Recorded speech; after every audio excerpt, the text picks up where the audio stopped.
What's up, Lumiose Trainers? Lumiose Trainer Zac here, and welcome back to my review series of the Pokemon Journeys anime. In this video, I'll be reviewing The Sword and Shield arc. Let's get started. Episode 1. Right off the bat, it begins with Chairman Rose and his experiments with Dynamax energy. Like in the games, it's causing a lot of unsuspecting Pokemon to Dynamax, and the effects are so great that it causes Ash's Dynamax band to glow all the way in Kanto, so Ash and Go head to Galar to investigate. First of all, I really like how they set this up. I also like that Ash and Go get separated at Slumbering Weald, causing them to go on separate journeys. Ash taking on Dynamax Pokemon with Leon, and Go doing some more investigation with Sonia. Wait, my bad. Sonia. In my opinion, it doesn't feel forced, which is why it works so well. Our boys get sidetracked because of the Bunnelby Go catches, and then they just so happen to get involved by accident. Ash comes across a rampaging G-Max Centiskorch, and does the Ash Ketchum thing of stepping in and trying to be the hero. By the way, can we just appreciate the fact that Ash uses someone other than Riolu? It was a bit too much for him, but that's when the champ, Leon, steps in to finish the job. I absolutely love the fact that he lets Ash help him out as well, probably after seeing that Dragonite. It's way more interesting than in the games, where Leon is all like, just leave this to the adults, or whatever. That was stupid. So this is gonna lead to some great bonding time between these two champions. Now, although this was awesome, the highlight for me was Ash and Go's encounter with Zacian and Zamazenta, or at least their illusionary phantom form thingies. They couldn't really do anything, but it was still cool to see our boys try to attempt to take them on. This will obviously play a major role later on, so I'm extremely hyped for that. And what else can I say? This was a satisfying setup for the Sword and Shield arc of the anime. So this episode's rating is an 8 out of 10.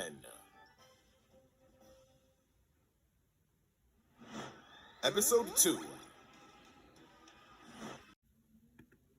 Alright, the Sword and Shield arc continues, and this episode is all about the build-up to the Darkest Day. Now, even though Go is clearly doing the less exciting stuff compared to Ash, surprisingly, I enjoyed it all. It's through him and Sonia that we get an even deeper dive into Galar's history and explore all of the lore that we learned from the games. I really appreciated that. They had a great dynamic, and I even like how Sonia suggests to Go that he would make a good Pokemon professor. Future goal, anyone? Because there hasn't been much build-up to this arc, it could have been poorly executed if they just jumped straight to the Eternatus stuff right away. Oh, by the way, Team Rocket's here. But now, thanks to this episode, we have a really solid foundation for what's to come. I mean, Go even gets a freaking Dynamax band. Very well deserved, by the way. On the opposite side of the spectrum, we have Ash and Leon and their quest to take down the raging Dynamax Pokemon. I love seeing these two champs do their thing. And can we just have a quick round of applause for Gengar, guys? He's actually doing something. After this, Ash is then introduced to Chairman Rose, and this is where things really get juicy. Big Lysander energy. You see, thanks to Leon, he recognizes our boy's talent, so he treats him to a taste of the good life and even offers to mentor him the way he did for Leon. However, Ash turns him down because he wants to be able to make it to the top on his own. You go, Ash. That's why you're our boy. I really like their interaction because it kind of shows off the good side of Rose. He isn't really an evil guy. He's just someone who's going to the extremes for the good of Galar. This also helps establish a relationship between the two, which will make their clash in the next episode all the more better. The episode ends with the guy from the last episode, who is totally 100% Giovanni, being ordered by Oleana to attack Sonia with a Gigantamax But have no fear, because our boy Go's got her back with a Dynamax Rabu.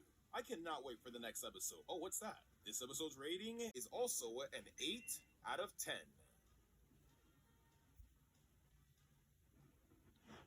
Episode 3. The battle between Go and Giovanni continues, and he's taken care of pretty easily. Well, that's anticlimactic, but since they got that out of the way, Go and Sonia were able to figure out the final piece needed to solve the mystery of Galar's legendaries, the Sword and Shield. At the same time though, the Darkest Day now begins with Eternatus breaking free and getting ready to wreak havoc. Now, although shit starts to go down with Eternatus here, this really feels like the calm before the insanity that will come in the next episode. One thing I'll commend this episode for doing is fully explaining Rose's plan and even giving him decent motivation. Here we learn that his father lost his life while trying to extract energy for Galar. Because of this, he's devoted his life to finding unlimited energy so that no one would ever have to go through the same. I really appreciate this extra detail. It's even revealed that the whole reason Rose endorses powerful trainers like Leon was to use them to catch and control Eternatus when the time came. That's pretty f***ed up and makes him even more sinister. I love it. But don't worry, our boy Ash is gonna take him on. I'm so freaking hyped. The episode ends with Go arriving and facing off Oleana, and even Raihan is here to help out Sonia. Now, although this episode had a lot of good, there are a few things that slightly brought it down for me. For one, there's G-Max Meowth. I mean, yeah, it's really cool to see it, but it's not really relevant to the story. Like, you'd think we see Ash take him down to stop him from killing Team Rocket, which would make for a cool and reasonable scenario, but he just kinda lets it happen. This really makes it feel like Team Rocket's appearance in this arc was solely for this moment, just to show off the Meowth form and nothing else. Kind of a letdown. There's also the fact that Eternatus is CGI for some reason. It's not really that it's bad CGI, but it just looks really awkward and out of place. What is this, 2008? But aside from that, this episode was good and properly sets the stage for the climax of this arc. So this episode's rating is a 7 out of 10. The final episode. Now we've reached the climax of the Darkest Day arc, and this is where shit really goes down. We continue with the battles of Ash vs Chairman Rose and Go vs Oleana. And what's amazing about this battle is that both Riolu and Raboot evolve at the exact same time. This was freaking awesome. These evolutions were handled so well in my opinion. With Riolu, it tanked the hit from Ferrothorn and Copper Raja to save Ash and then pulls a Spider-Man moment to evolve. I also really love the fact that Lucario communicated with Ash through his aura to let him know that he learned Aura Sphere. My goodness. This is a big deal because it's the moment we've finally been waiting for. Ash has a Lucario, man. I cannot stress how much I love this. Meanwhile, Raboot evolves by pushing itself to win with the Ember that him and Go worked so hard to master. This was perfect. And now that he's not an edgy Raboot anymore, Cinderace has his lovable personality back. So wholesome. There is still a lot more awesome stuff to come, but this is what honestly made the episode for me. Seeing Ash's Lucario and Go Cinderace, and Pikachu too, fighting side by side to take down Eternatus, it was amazing. And then to top it all off, like the games, we get Zacian and Zamazenta appearing before our boys to help take down the Darkest Day. What can I say? I really loved this episode. My only real complaint is that we didn't get enough of Raihan, and Team Rocket were a disappointment, like always, but that's a very small part of the episode. Everything else pretty much overshadows it anyways. And after all the epic battling and Eternatus is finally taken down, Go actually manages to catch it, with the help of Ash of course. But don't worry, he won't keep it. Looks like Professor Magnolia has it sealed away. Smart choice to be honest. So all in all, this was a fantastic conclusion to the Darkest Day arc. Not only was this conclusion satisfying, but our boys now walk away with two badass new partners. So this episode's rating is a 10 out of 10. The Sword and Shield arc's overall rating is an 8.3 out of 10. It was great. The only downside I could think about was Team Rocket. Hopefully if they use G-Max Meowth in the future, it'll be better. Because I would like to see a successful G-Max Gold Rush. That looks cool. Oh, and there's also the fact that when Eternatus broke free, he was all CGI. But aside from that, everything else was great. The setup from the first episode was handled really well. I also liked how Ash and Go went on separate journeys from the first episode of this arc to the last episode of this arc. This left our boys to face their own separate challenges, with Ash facing Dynamax Pokemon with Leon, and Go doing research with Sonia. Go's first Dynamax battle was good as well. As quick as it was, I'm glad Go got the win in his first Dynamax battle. Really great, by the way. And Chairman Rose going from a nice guy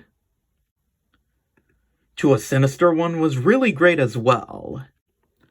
Then the final episode where Riolu and Raboot evolved.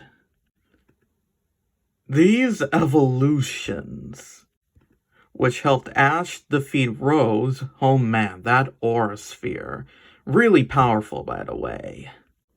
And not only did Cinderace go back to its lovable personality, which was awesome, but this also helped Go defeat Oleana, even though Cinderace was at a type disadvantage. Really well deserved, by the way, with that Pyro Ball. Oh man. These evolutions were done so well overall, and it was awesome. And I cannot wait to see what else these two Pokemon can do. I can see in the future Go catching more stronger Pokemon, and Ash winning more battles to climb up to Leon. Can't wait to see when Lucario faces B again. I love how Zacian and Zamazenta help out our boys.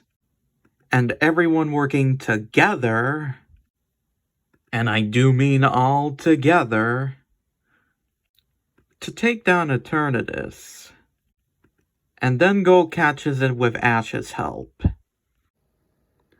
And they did a smart thing of sealing it away. Sleep well, Eternatus. I cannot wait for the rest of Journeys, as this arc made our boys stronger and proved that they will both reach their goals someday, especially with their awesome Pokemon. And that's why I love this Sword and Shield arc. Thanks for watching, everyone. Make sure to live your life to the fullest and have yourself a damn good one.